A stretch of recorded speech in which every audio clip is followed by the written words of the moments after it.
Rasululloh sallallohu alayhi va sallamning hadisi muboraklari borki, bada al-islamu g'ariban va sayaudu kama bada fatuba lil ghuraba.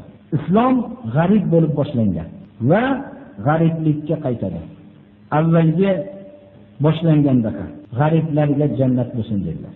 G'ariblar kimlar? G'ariblar fohisha, zino, ma'siyat, mast qiluvchi ichimliklar ichib yurgan, gunohlar qilib yurgan yigitlar ichida qanday qilsam Allohni rozi qilar ekanman? Qaysi amalim sunnatga muvofiq bo'lyapti ekan? Qaysi amalim bid'at bo'lyapti ekan deb har bir hayotida o'zini tekshirib yashayotgan, kitobi sunnatga o'zini muvofiq qilishlikka urinayotgan yigitlar fohishaboz, bid'atlarga cho'mgan, butun zino, mast qiluvchi ichimlik, hashandalik shuni ichida yashayotgan yigitlar ichida g'aribdir. G'aribdir u. Chunki uni hayotni gashtini bilmayotgan ahmoq deb qaraydi unga. Bu qanchalik ularga qalbi bilan "Ey birodarlar, haqqa yuringlar" desa, uni tushunmaydi. Hayotni gashtini bilmayotgan nodon deydi unga qarab. G'arib mana shu yigitdir. G'ariblar kimlar? G'ariblar qariyalar. Sunnatga o'zini muvofiq qilishlikka harakat qilyapti. Qanday qilsam kitobi sunnatga muvofiq yashayman ekan deyapti. Qaysi amalim sunnat ekan, qaysi amalim bid'at ekan? Sunnatni hayotimga tatbiq qilay, bid'atdan ehtiyot bo'lay desa, qarigan vaqtida aynidi bu deb xitob qilayotgan qariyalar ichida g'aribdir. G'arib bu odam.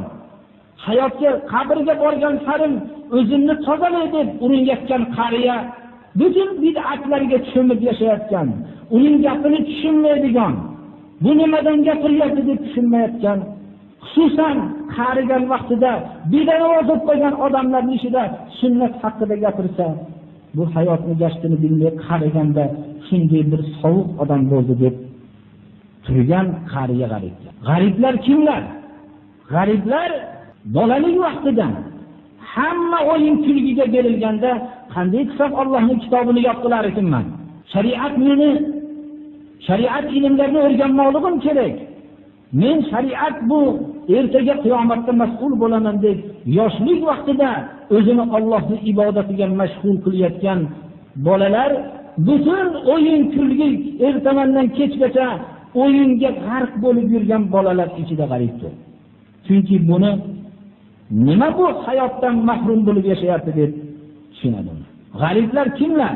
O'zini oilasini shariatga muvofiq yurishligiga targ'ib qilsa, farzandlarini shariatga muvofiq yurishlikka targ'ib qilsa-yu, ayoli aytib tursaki, siz zamondan orqada qoldingiz deb tursa, bu farzandlari uni tushunmasa, siz faqat gapingiz oxiratdan boshqa gapingiz yo'q desa, mana bu oilani o'zida bu odam g'aribdir. Agarki u har qanday dunyosi bo'lsa ham, har qanday uni bolalari uni borgan sari bu dadamizni yaxshi kiyimlar bilan bir aldab turmasak bo'lmaydi deb, yaxshi taomlar olib kelib turmasak, yana oxiratdan gapirib qoladi deb tursa, mana bu ota ham g'aribdir, birodarlar. G'arib kim g'arib? Farzandki haqiqiy islomni qanday qilib amal qilsam bo'lar ekan, qanday qilsam islomga muvofiq yasharmikinman deb turibdi-yu, shunda otasi, sen mendan bo'lganmisan? Nimaga yoshlarga o'xshagan o'yin kulgilarga bir g'arq olmaysan? Nimaga sen bo'lma yigitlarga o'xshagan mana to'ylarda mast qiluvchi ichimliklarni ichib bunday yigitlik davrini surmaysan deb xitob qilib tursa, onasi senga nima bo'ldi? Mana bu o'yin kulgilardan voz kechib sen butun hayoting mana bunday, butun o'zingni saqol qo'ygan, mana bunday sen butun islomdan boshqa gaping yo'q qoldi seni. Deyotgan farzand ham g'aribdir. G'arib hammasidan ham g'arib. Hozirgi vaqtda o'zini qanday qilsam sahobalarni ayoliga o'xshayman ekan, qanday qilsam azvoji mutahharotlarning hayotiga meni o'xshar ekan deb o'zini ziynatini bekitib, o'zini gunohlardan saqlab, o'zini nomahramlarga ko'rsatmaslikka harakat qilib, o'zini hijobga olib turgan vaqtda ko'chalarda masxaralarga duchor bo'lgan, o'zining iymoni bilan ertaga qiyomat kuni Alloh bizdan so'raydi deb o'zining farzandlarini islom yo'lida tarbiya qilishlik bilan o'zini mashg'ul qilgan ayol undan ham g'aribroq shuki, yosh turib, hali qiz bolalik vaqtida o'zini hijob bilan yurishlikka, o'zini qanday qilsam Alloh rozi bo'lar ekan, bu gunohlardan o'zimni tiymoqligim kerak, ziynatlarimni bekitmoqligim kerak deb o'zining har bir amalini muslima ayollarga o'xshatgan va tarixdagi kamolot hosil qilgan ayollarga ergashishlikka harakat qilib, jamiyatda turgan fohishaboz, buzuq ayollarga kulgi bo'lib yashayotgan e'tiqodli muslima qiz va ayollar haqiqiy g'aribadir. Chunki ularga haqni gapirgan sari masxaraga duchor bo'lib yashaydi. Rasululloh sallallohu alayhi va sallam g'ariblarga jannat bo'lsin deganlarning siri ham shu bo'lsa kerak. Chunki g'arib o'zining hayotida nihoyat darajada mustahkam bir suyanchiqqa suyanmas ekan, u tashqi muhitdagi har xil zarbalarga ta'sirlanib o'zining haqiqiy e'tiqodidan ajralib qolishligi nihoyatda osondir, birodarlar. G'arib kim yana? G'arib o'zining hayotini hammasini johiliyat bilan o'tkazgan, fisq fujur bilan o'tkazgan. Birdan islom da'vatini eshitib turib, islomni mahkam ushlagan va shu kunidan tamomiy hayotini islomga tatbiq qilishlikka uringan. Shunda o'zining eski qadrdonlari unga kulib, senga nima bo'ldi? Sen tuzuk odam eding, birdaniga bunday bir majnun sifat bo'lib qolding degan vaqtda, "Ey senlar, men topgan lazzatni bir qatiganingda" desa, "U nima lazzat bor bu shu yurishingda, majnun sifat yurishingda" deb xitob qilib turgan vaqtda, bu g'aribdir haqiqatda. Mana bu g'urbatda yashayotgan kishi kambag'al kishi emas, birodarlar. To'g'ri, kambag'al kishi ham g'arib, lekin u g'ariblik hech narsa emas. Ma'naviy tarafdan g'arib bo'lgan odam, odamlarga yaxshilikni shunchalik xohlasangiz, sizga shunchalik yomonlikni xohlasa, sizning qalbingizdagi tozalikni tushunmay tursa, bu odam haqiqiy g'aribdir. G'ariblarning ichida bu umumiy g'ariblar, birodarlar.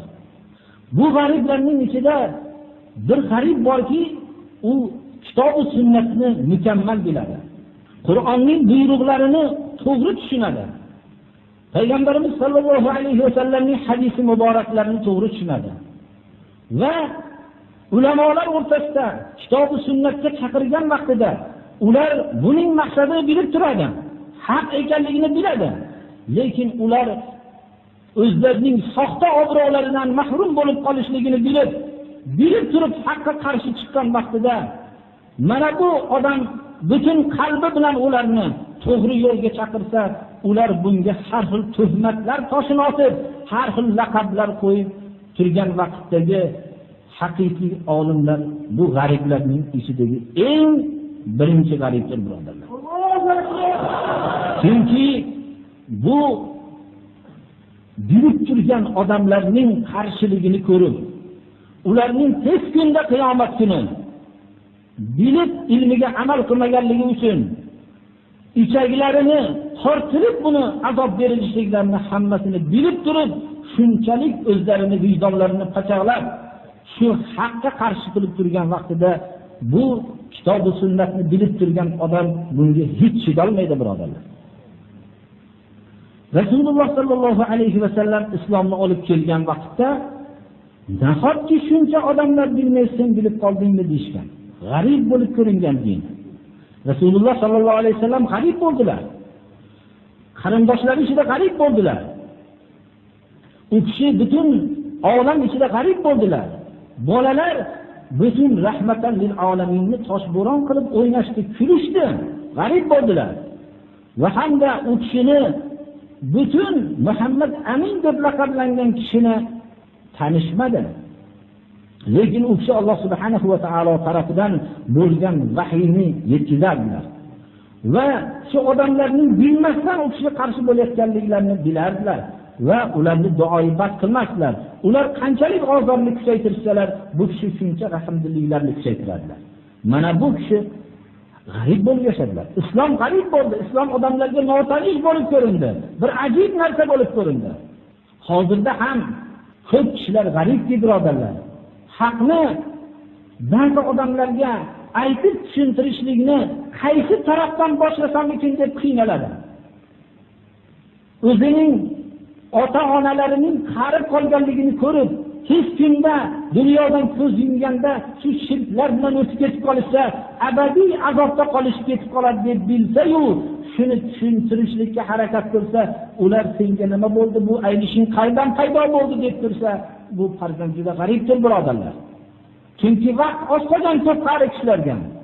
Lekin bir tomondan g'arib bo'lishligi bilan Rasululloh sallallohu alayhi va sallam tarafidan jannat bo'lsin bu g'ariblarga degan xitobni eshitishlik bilan bu saiddir, bu baxtlidir bu. Shuning uchun ham bir haq narsani bayon qilingan vaqtda birodarlar, xususan ko'p yoshlar hammanglar g'ariblikni ixtiyor qilinglar. Chunki Rasululloh sallallohu alayhi va sallam g'ariblarga jannat bo'lsin dedilar. Ruhan tushkunlikka tushmaslik kerakki, chunki Rasululloh sallallohu alayhi va sallamning yo'llanmalari bizga mana bu narsani. Mahallada g'arib bo'linglar, shaharlarda g'arib bo'linglar.